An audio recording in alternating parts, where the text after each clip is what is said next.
Ladies and gentlemen, welcome to the Block Party Podcast. This is episode number 14. It's your boy Crypto Blood. And I'm Truth Blitz, and today we have a special guest, and that's Gregory Mannarino, the Robin Hood of Wall Street. Yeah. If you don't know who Greg is, he's been doing this a while, since the last financial crisis. And today we're going to be talking about the coming financial crisis, what he's doing and what you can do to position yourself for that, and what he sees happening with the crypto market. So you don't want to miss it. Peace. Him out.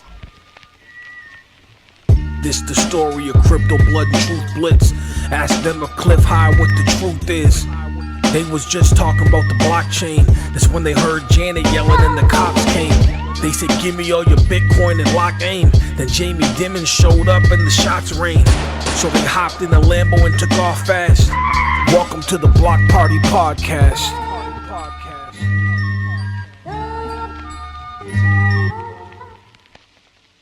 Ladies and gentlemen, welcome to another episode of the Block Party Podcast. This is episode 14, and today we have a special guest. Crypto Blood and myself have been following him for quite some time. Yep. And it is Gregory Mannarino. Greg, how you doing? Great to be here. Thanks for having me. The Robin Hood of Wall Street. That's right. Yeah, no, thank you for coming on and doing this. Thanks, we definitely appreciate it. Why don't you tell us a little bit about yourself, your background, and how you got to where you are now? Well, let's see. I run a financial blog, as you guys are aware, for a long time. I really started getting heavily into this again. Let's back up a little bit. When I was a kid, I consider it a kid. I had got a job at a Wall Street bank. This is back, my goodness, here in the late 80s. Okay. And at the time, it really wasn't. I thought I wanted to be Gordon Gekko. I'll be honest with you, but it didn't turn out that way. It just didn't work for me. I didn't fit well with it. I'll be honest with you. I wasn't ready, I don't think, at the time. But it kind of got my head into it. It's like, well, this could be cool if I weren't getting treated like a piece of garbage, So I dealt with that for a while, and I tried a few things over there. I did make my way over to the trading floor, which I thought would be fun, but that was horrible, actually. I'll be honest with you. Wasn't what I thought that would be either. Life usually isn't, is it? It never But anyway, is. Long story short, I got into medicine. I practiced medicine for almost 20 years. Wow. So I got to do that for a while. And I think if you could have an understanding of how, let's say, something as complicated as human physiology works, you could figure anything out. That's really the truth. So I started focusing back on this whole thing after the crash of 2008. Me, like a lot of guys, I lost a lot of money. Some friends of mine got wiped out. And I started talking about it. I was like, hey, I want to put a little light on this. This is out of control. So many people got hurt and burned. So that's really what started me with getting out here and talking about it. People enjoyed the concepts I would discuss, and it just snowballed. So that's all I do now. I trade these markets. I do a financial blog, and two of them, actually, at least two that I can remember. And that's it. And now I'm on your lovely show. Excellent. So go ahead. Yeah, so you run a site called traderschoice.net. You guys, if you haven't heard of it, check it out. He actually gives free alerts. Is that still the case? I know back in the day you were doing free alerts. Well, what I'm doing now, everything on the charting systems are all free on the website. There's a lot of free stuff there for people to use, and I hope they utilize it. I set up a bond market chart, dollar chart, a stock market chart that you can trade with using certain indicators that I happen to like. Very short timeline. I used to post positions. Now, because the market has gotten so volatile now, I shortened up my timeline big time. I'm trading on like maybe an hour or two in and out of it. Because you used to be a swing trader. Your strategy was swing. Yeah. Okay. Not so much anymore with this volatility in the market. So I'm just trying to take advantage of that. So it's very difficult to post these positions now. Right. So I put that charting system up there, and I just follow it. If you're not sure how to work it, just look at the way it works over a few days and say, hey, you know what? I think I can do this. Don't trade with real cash, people, until you know what you're doing. Mm-hmm. And this is not something you could learn within a day or two, a week, maybe not even a month. It may take several months to really get a handle on this crazy business, and be willing to understand that you will have losses. Period. I don't care how good you think you are or how good you actually are. You do have losses. I have losses. But over the long run, if you play this game correctly, you can come out on top, and you will come out on top. So, so I come from that's interesting. You talk about losses and having losses. I come from the FX market. Had my Series 3. I totally understand that market, and that's what I tell people all the time, Gregory, is that you're going to have losses. And so I think the transition with people trading on paper to trading a demo account to trading a live account, that the separation to me between a pro trader and one that isn't is that a pro trader knows how to sustain losses mentally. It's a mental game, in my opinion. It is a mental game. Yes, you're absolutely right. Yeah, so that's interesting. Well, you have to. I mean, it's crazy. No one can enter this, and I've been saying this for the longest time, and expect that, oh, I'm going to have, every trade I'm going to do is going to be successful. It's just not going to happen. It's not going to happen. I don't care. It doesn't, even these big Wall Street banks lose cash. These high frequency trading things lose cash. I mean, you name it. There's no way that you can never lose. You have to factor your losses in. The reason why the Wall Street guys always in totality or eventually win is because they have unlimited money. So they can stay in the game, right? They can stay in the game, and they know how to limit those losses. I mean, having a basic strategy of how you're going to play these things is tremendous. I mean, some people just say, let's just say I have 10 grand in my trading account, and I'm going to take the whole 10 grand and I'm going to throw it into buying calls on XYZ. Right. I mean, that's the most sure way to lose everything within a very short period of time. You have to have some basic money management skills. As a matter of fact, on my website, I hope people will download this. It's really free. I don't ask for a darn thing.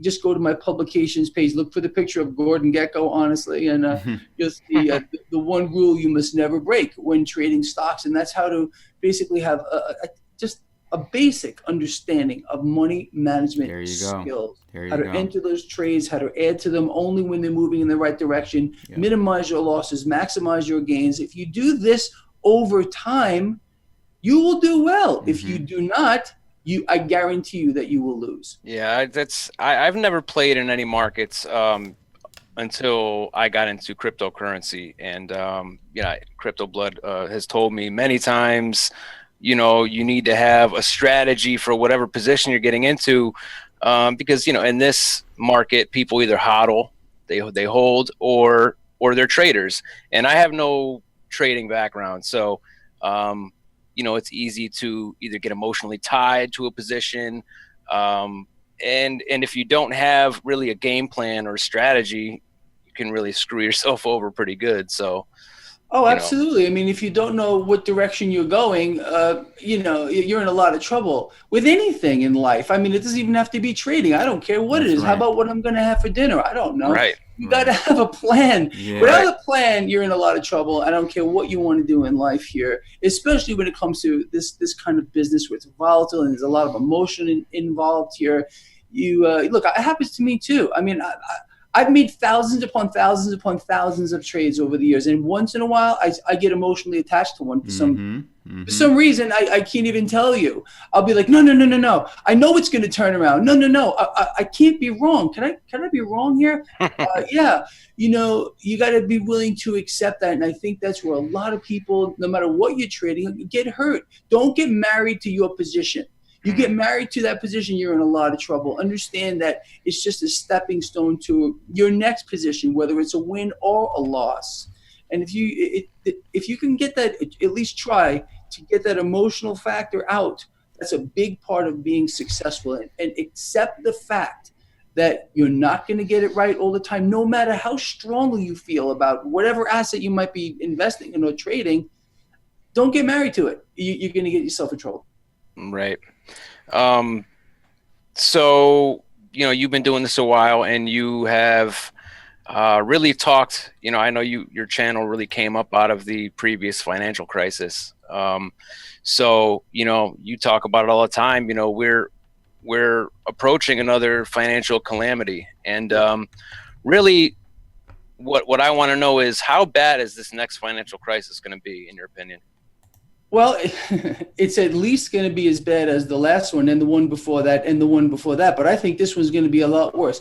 What people need to understand, and it drives me crazy, Greg's the doomer, Greg's the gloomer. No, these are market cycles. This is what the market does. Every X amount of years, we get a boom cycle and then we get a bust cycle, period. That's just the way it is. I mean, to look at it in another perspective, everything on this earth vibrates or has a frequency to it. The market's no different. It's no different, except this particular time here, in my opinion, what world central banks have done has never been done before. I mean, that's not a secret, where we've had world central banks who have now artificially suppressed interest rates for an entire decade. By doing this, they've created an environment of risk. That means we've seen a lot of cash moving into assets which shouldn't be going here, inflating the stock market to where it is right now. We've been here before. We've seen valuations at the levels we are now in the last two bubbles. And if you want to go back, you'll see the same kind of thing before that. They've also managed to inflate a new housing bubble. We keep hearing the lie. I mean, I don't know another way to put this, that there's a housing crisis, a housing shortage. Well, I can promise you that's not the truth.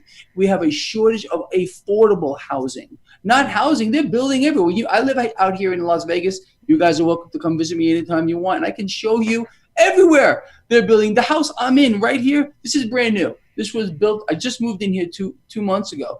The issue is these houses here are out of the reach of most people who are on an average salary. Right. When any asset whatsoever moves above the ability for the average person on an average salary to afford it, you have a bubble, period. Right. And that's what we're seeing here with regard to housing. And this environment of risk still exists. They're suppressing these interest rates here artificially. We're supposed to be in the greatest, economic boom that we've heard of. Meanwhile, the Fed can't raise rates. Why? Why can't they raise rates? Why can't we have normal rates? I mean, this is insane with the environment that we're in. It's punishing savers, but everything is just so great right now. But I think that most people, at least who I'm sure follow your work, realize that's not the case. Mm-hmm. And it's a sad situation, but it's something that we can all take advantage of. And that's really what I want people to know, is you don't have to lay down like a sheep and be fleeced next time. Don't let it happen to you. And unfortunately, that is what's going to happen. Most people are going to get caught on the wrong side of this. Once again, very sad, but that's life too.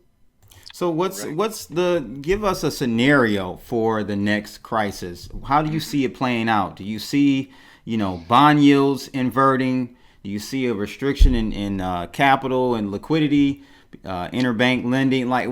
Give us some understanding of how you see this playing out this time around. Absolutely. I think it's pretty simple here. I've been explaining to people for a long time, probably before most people, that we have the potential here at one point to have a rapid sell-off in the bond market, for which world central banks will be powerless to stop. I mean, right now they're buying everything. How does the Federal Reserve keep interest rates where they are? They can't just say it. They have to get into the market and make it happen by buying bonds. All the world central banks are doing the same thing here. Now, I don't remember exactly when it was, but we had Alan Greenspan come out saying, hey, you know what, there's a potential for this too. Then we got Goldman Sachs came out, Morgan Stanley came out saying the same thing. They must watch my work. I don't know. There is the potential for and I think it's going to happen here, where first of all, who in their right mind, maybe one of you guys can explain this to me, would want to hold a bond in this environment, yielding nothing? You want to put it against the real rate of inflation that you're earning negative. Right. When you have a stock market which seems to be only going in one direction, it's insane. Obviously, this is not any real investor that's doing this. In my opinion, it's world central banks, it's the Wall Street banks too that are getting in here. There's a lot of theories as to what may be going on here. World central banks buying each other's debt through dark pools, all kinds of stuff going on. I'm certain that is what's occurring here. just to keep this all suspended. But going back to what you said, it's a pretty simple scenario. If we do, and I believe we will, get a rapid sell-off in the bond market at one time, what that will do is rates will spike. As rates spike, the environment of risk, which we have now, like in the market, starts to change. So you get people seeking safety in other assets. So you get a sell-off here in the bond market, which will put pressure on stocks. Stocks will sell off at the same time, and I believe this will be a rapid because everyone wants to get out the door first. And cash is going to move into other assets. A lot of them, in my opinion here, but it's going to get out of the debt market. It's going to get out of equities. We've seen it before. And that's what's going to happen again here, in my opinion. Don't know when, frankly, don't care when. Yeah. I really don't. I just want to make it work for now. So when is that correlation going to end where we see bond yields where they are and the stock market continually going up? Like, when will we get that break, as you said? Like, what will be that catalyst? Because since 2009, that's what it's been. They've been going the same direction. The bonds have been going up. Stocks have been going up for the most part. You know, we've had dips where, you know, the Fed said they were stopping QE and all that, but it goes right back up. It does. I don't know what the event is going to be. There is going to be a triggering event, and I can say this: it's going to be something that nobody has thought of. Right. Story. It's going to come some kind of thing, probably that's going to seem insignificant. Yeah. It's going to come out of left field, and that's going to start a cascade of events, which will pop these bubbles. Everything right now is on the back of the debt bubble. It's a financial monster. It's unlike anything we've ever seen before. And world central banks here, they've never had a clue as to how they're going to get out of it or unwind this here. They have to keep it going because that's also the nature of the beast here. It's the debt-based economic model that demands that cash be borrowed into existence in perpetuity. The debt has to inflate, can't ever stop. That's why I think, just leading into cryptos and stuff, we've seen a boom with cryptocurrencies that people realize they're not that stupid. I don't think people are that stupid, that they, you got to seek other places to have your cash grow. Right.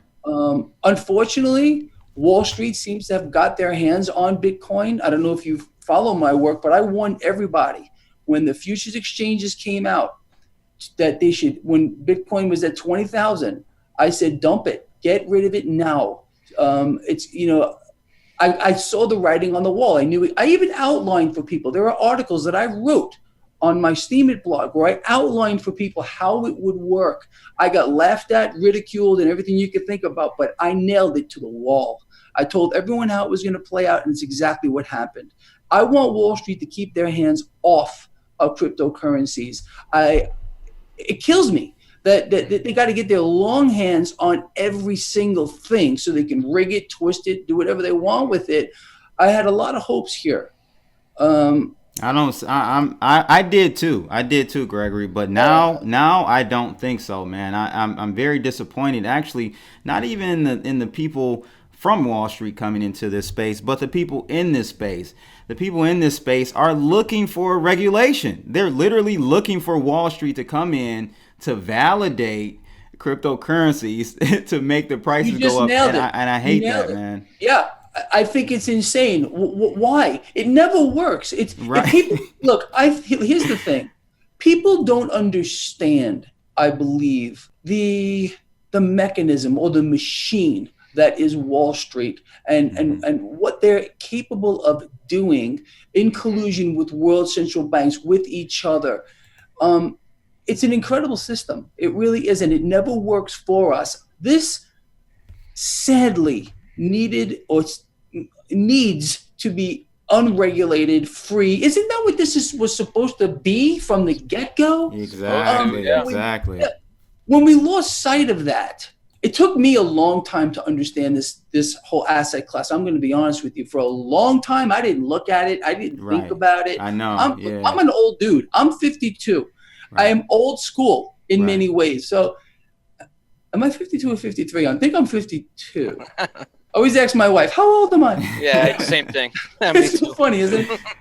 But it's really the truth here. I think that this has lost its way, and you're right here. For people to be calling for regulation, they got to be smoking something hardcore. Just stop, because they're going to get their wish. Believe me, they're going to get it. Yeah, they are. And it's very sad because you can see what's going on already. Yep. I hate it.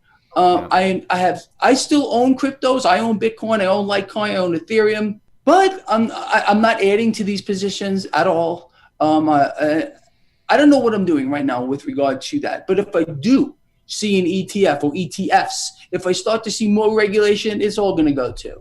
I'm not going to hold on to it. They're coming, man. They're coming. I saw something on CNBC this morning about I forgot what group. They're going back at it. They're trying to get. It's not an ET. It's not. I think it's an ETF, but this time it's not a futures derivative. It's an actual spot ETF position. Whatever. It's just You're nonsense. absolutely right. Yeah. That's what they want to do. Mm-hmm. That's exactly what they want to do. But I can promise you, no matter what they do, and they add to regulation, and it seems like you have a pretty good idea about this, it's not going to be good for the entire industry. Now, I know I'm going to take a hit for this. I can only imagine the emails that I'm going to get for saying this. But look, I'm an advocate for this stuff, and I've been for a while now. Yeah. I don't want to see this. I want Wall Street's hands as far off of this stuff as humanly possible, because once they do, they're going to do the same thing that they've been doing to gold, physical gold and physical silver and the derivatives of for a very long time now. When they heard Janet yelling and the cops came, they said, give me all your Bitcoin and lock aim. Then Jamie Dimon showed up and the shots rained. So they hopped in a Lambo and took off fast. Welcome to the Block Party Podcast.